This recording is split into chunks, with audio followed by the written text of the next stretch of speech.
क्या आप जानते हैं, एक बार ईर्ष्या की एक चिंगारी ने स्वर्ग की 3 महान देवियों को श्राप देने पर मजबूर कर दिया था और उसी का परिणाम है तुलसी का जन्म।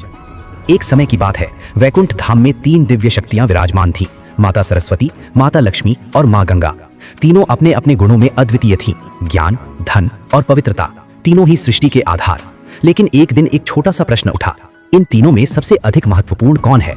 धीरे धीरे ये सवाल बहस में बदल गया।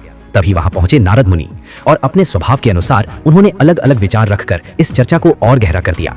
अब ये केवल बहस नहीं रही, ये एक अहम का टकराव बन चुकी थी।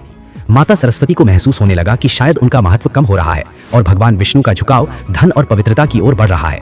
उन्होंने माता लक्ष्मी से समर्थन चाहा, लेकिन लक्ष्मी ने शांत रहना चुना और यही शांति सरस्वती को अस्वीकार और धोखा लगी। क्रोध में आकर उन्होंने लक्ष्मी को श्राप दे दिया कि तुम्हें स्वर्ग छोड़कर पृथ्वी पर एक पौधे के रूप में जन्म लेना होगा। ये सुनते ही पूरे वैकुंठ में सन्नाटा छा गया। माता लक्ष्मी ने इस श्राप को शांति से स्वीकार किया और यही उनका महान स्वरूप दर्शाता है। लेकिन कहानी यहीं खत्म नहीं हुई। मां गंगा भी ये देखकर क्रोधित हो उठी और उन्होंने सरस्वती को श्राप दिया, तुम भी पृथ्वी पर नदी के रूप में बहोगी। अब स्वर्ग की तीनों शक्तियां श्राप के कारण पृथ्वी से जुड़ चुकी थीं।